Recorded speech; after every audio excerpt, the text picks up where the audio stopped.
Welcome back. Today I have with me Mr. Omoyele Sowore, the presidential candidate for the African Action Congress.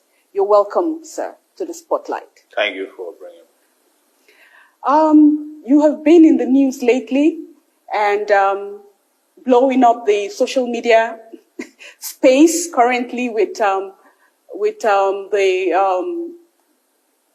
stuff you talked about, the Labour Party candidate.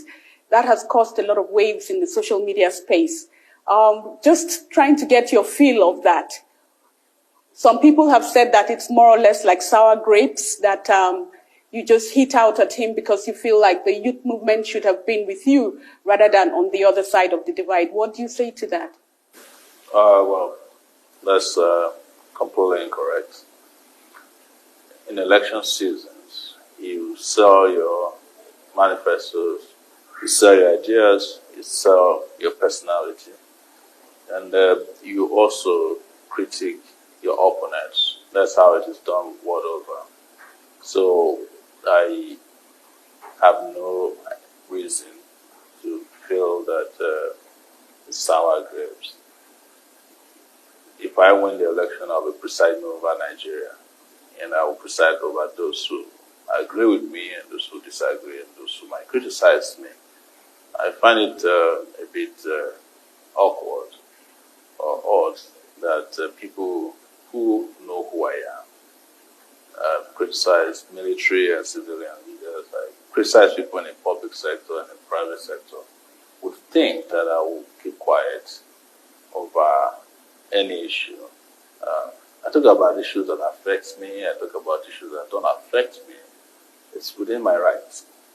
But most importantly, we're talking about Nigeria here, and we have had experiences in the past where candidates are packaged and made to look like people who should not be questioned.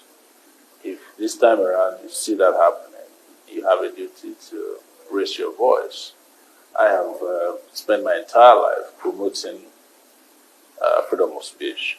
But coming to the youth, I don't know where the polling was done to say that anybody has the support of the youth, because there are 18 political candidates, and all of them have got their supporters. In fact, if you want to talk about who are following, who's got more support from the youth, you want to talk about the big legacy parties, APC and PDP, because when you see their rallies on TV, you see youth there, plenty of them. So, but I understand that, we're at a stage where people are also learning. They're learning and getting used to how politics is conducted. How do you think 2023 is going to pan out different from 2019? Because we're aware that you participated in the general elections, yes, the presidential elections in 2019. Yes. So what is new? What do you bring new to the table? In 2019, and I say categorically here and boldly, that it was not an election, it was selection. The ruling party and their partners and the electoral umpire, INEC, allocated votes to the person who won, and then they allocated votes to the rest of us who lost. So can you really say allocated votes? Because yes, we saw the process, we saw people go out in the field, and we saw people cast their votes. So to cast aspersions on the process and say it was a selective process, is that not a process you're still putting yourself through? Is that not casting aspersions on the umpire? No, I'm not casting aspersions on the umpire. I'm telling you the truth. The truth that had been told several times by even those who came and observed the elections. They said this election did not meet international standards. It's a truth that I've told not just in person, in front of TV or in an interview. I told this truth in an affidavit when I was arrested, questioned as to why I said Buhari did not win the election. I swore to an affidavit before a law court in Nigeria that I participated in the election and this man did not win win this last election. So to your question about why young people will turn to me, After the election in 2019, I'm the only candidate that didn't go into oblivion, did not disappear into the thin air. I started immediately to mobilize young people, particularly. And we remember you went out with the Revolution Now. Yes. And what was Revolution Now all about? It was to bring about new consciousness that people have been shortchanged and they should fight back, and that this country needs to be turned around completely. And I was arrested for leading a revolution. When you say revolution, do you say tongue-in-cheek, or did you mean that you wanted a change of government, or what did you mean when you said revolution now? I wanted a change of everything: government, culture, our tradition, our complacency, our servitude. I want the chains to be broken completely. I never recanted, even when I was arrested, brought before a judge. When I didn't recant, they came and abducted me before a judge. So I spent 5 months in detention. They kept asking me the same question every day. Have you recanted? They even sent a delegation to me that I should come and apologize to the president, Muhammadu Buhari, for calling for a revolution. I said I cannot apologize because my position remains the same. So how can it be tongue-in-cheek? What kept you going through that period when you were incarcerated in DSS custody? What kept you going? What kept you not turning back and giving up? I had conviction. I didn't just decide one day that I want a revolution. I also had taken into consideration that it would have repercussions and consequences. And when it came, it wasn't difficult to handle it. I spent most of my time in detention in solitary confinement. The only companions I had were those who came around in detention as myself, and the officers were guarding me who talked to me once in a while. And then I have 1 hour to go get food, and they take me back inside daily for close to 5 months. So, what did this do to your mental health through this period? Mental health inside jail in Nigeria is better than the one outside. Nigeria is an open prison, so everybody is mentally challenged, but it's just the vagaries of life. I was able to rest. I was able to think. I was able to read. I read over 30 books. It just made me sharper. It strengthened me. It made me understand the world more because I read books about experiences of other people who've been in that particular condition that I was put in by the government. So I was happy that my eyes opened to things that I didn't know about Nigeria up to that point. I'm not saying that I didn't know Nigeria enough, but every country has its peculiarities. There's an outside and there's an inside. Okay. So I saw more of the inside because the DSS controls the inside of the Nigerian security apparatus. So you think it was a learning process for you?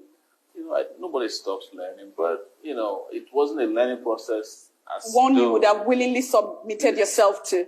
It wasn't like there was nothing to really learn. It was something to grasp and understand better more. Because learning would mean that it sat me down, whether by force or by, voluntarily, and started teaching me stuff. I didn't learn anything because they themselves don't know anything. I found out. They have no idea what they're doing there, other than the use of force and just ensuring that they extract conformity from you. And I'm a non-conformist since I was a child. And you more or less came out of that process and you got into the web of the judiciary, so to speak. And how has that been? You've never experienced, I'm sure, the judiciary on that side of it, being now confined to Abuja, not being allowed to leave Abuja for some years. And I've actually been, I've seen it, I've had judicial experiences before. When I was a student leader who went in and out activist? Yes. Went in and out of detention during the military era. And, they'll detain you and then put you in front of a judge.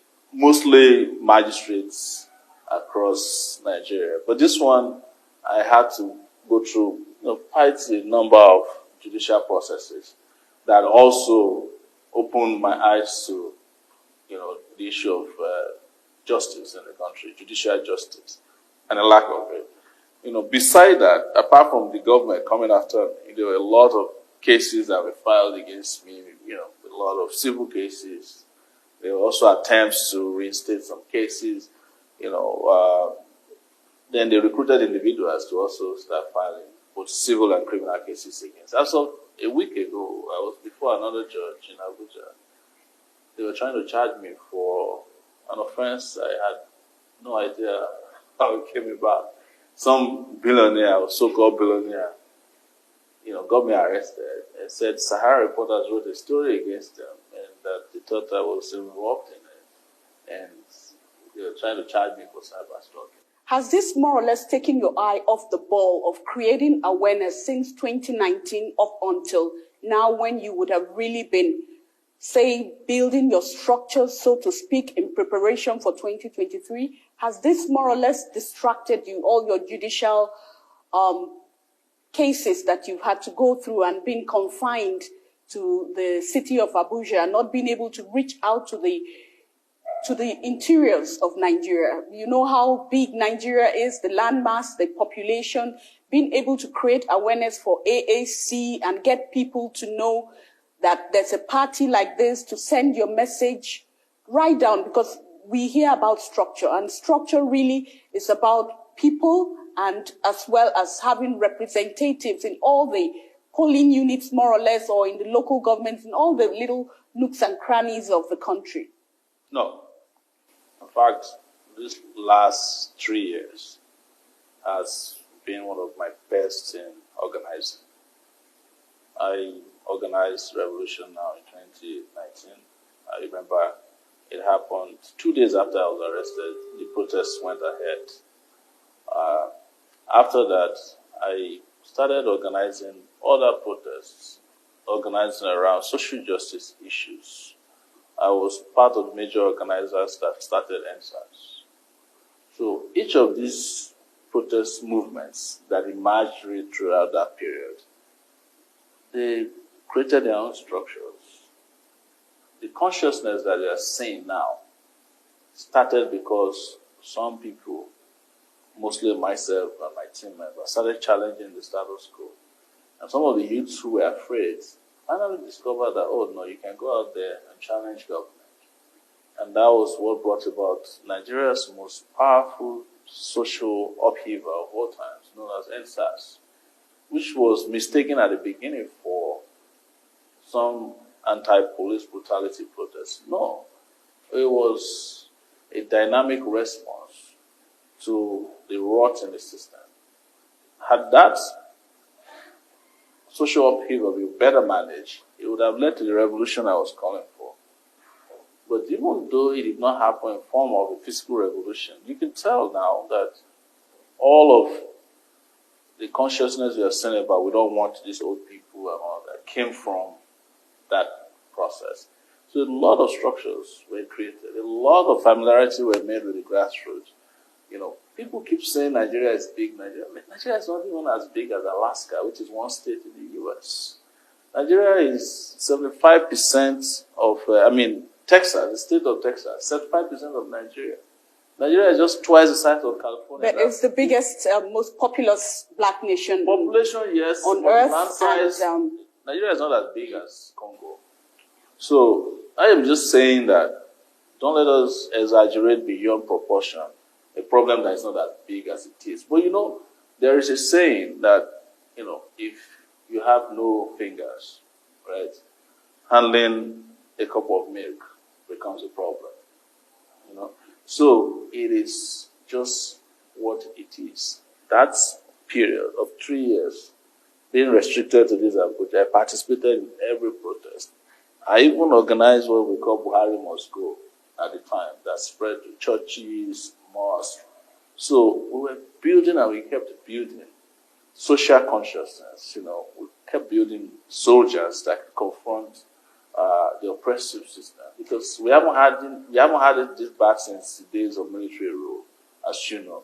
So my answer to you is that if there was no distraction of any kind, if anything happened to me, it was just like my ability to multitask were enhanced by my restriction and all of the things that they did to me. And there's nobody who can claim that they don't know me or they don't know our political party. I don't say all over the country. Don't forget, in addition to restricting me to Abuja, the political party AAC was also hijacked by the government using some elements. Those were some internal divisions within your party. Yes, it was created by the government. But we went to court. We kept fighting in the courtrooms until 3 weeks ago. That process was reversed, and we're totally back in control of our political party. We've had primaries now, and I've emerged by consensus as the presidential candidate of the party. Don't you think that your call for a revolution, some people might see it as you're the same person that's calling for a revolution, you're the same person that's saying the process in 2019 was far from transparent, and you're still the same person that is willing to put yourself through a political process again. Isn't that at variance with the call for revolution? Some people might say, oh, you just like to muddy the waters. You're not really ready for a real political fight. No, if anybody says that about me, they have the wrong person they're referring to. The French Revolution took 10 years of continuous activities, but when they put it in a book, you just heard the French Revolution, think it happened overnight. Sometimes participation in all these processes is a way of transparently showing to the people that some of the issues you believe in, some of these things that are disguised to you as a solution to your problem cannot solve your problem. And I'm a non-violent fighter. Right? I do not believe in violence. The revolution I was calling for is a surgical, one-time revolution. And I have never revolutions all over the world, most often than not, have been violent upheavals. Yes, it's because of the way those we are trying to displace respond. Do you think that you have reached minds, hearts and souls of Nigerians, where they would come out and some print for AAC? And what would you say AAC represents to give the new generation of Nigerians? What's the turnaround that AAC promises? AAC is the only party today whose manifesto is available online that you can find. If I ask you, what is the manifesto of the APC, I guarantee you have never seen it before. We have something right now online from APC and the PDP. They both have some manifestos from... Some. Yeah, we have something. Well, our own is not some. It's a holistic manifesto on how to turn around Nigeria. It's called Spicer Heat, which starts from security, how we want to turn around the power sector, infrastructural investment in education, agriculture, how technology will serve as a base upon which all of these programs will be handled. We talk about minimum wage. APC doesn't have a minimum wage for you.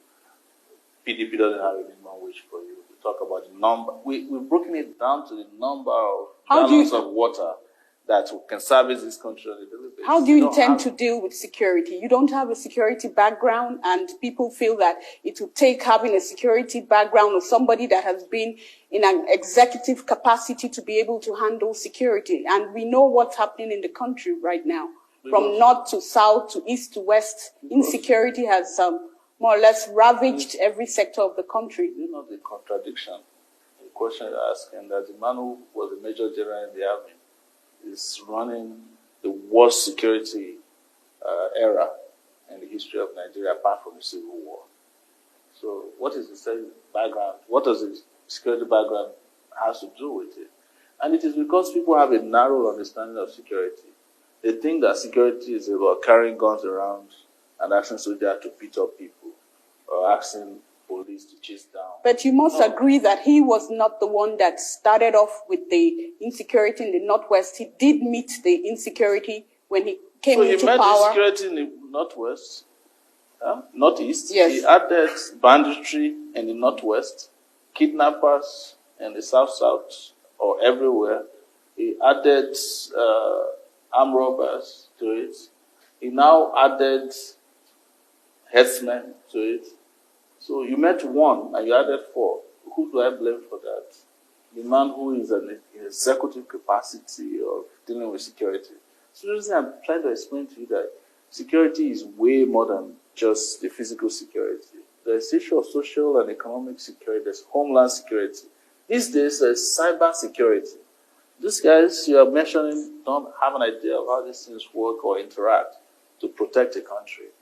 So having been a major general in the army is just one part of how to fight security. What are you going to do differently is more or less what I'm asking. That's where I was going to go. Is that we will have to start protecting this country by ensuring that there's economic and social security for the people. Most of the problems we are facing now are happening because when people graduate from school or don't go to school, they have nothing to live on. So crime has become very lucrative. That's just one part of it. But in countries or a country that takes care of its own people, both young and old, by providing them proper education, providing employment, you solve 50% of this problem, right? By doing the right things, ensuring that what belongs to the people, young or old, they get it. Then you can then move to the next level, which is equipment, motivation, training for your soldiers, or having the right number of security agencies that are not protecting VIPs but protecting society. And then you can then move from there to ensuring that you use intelligence, cooperation, both local and international, to detect and nip crime in the bud before they happen. And then you can then move from there, right, to start talking about cyber security and having more robust policy of who do you protect first. Nigerians to be protected, how do you have a border that is not porous, that anybody can just walk in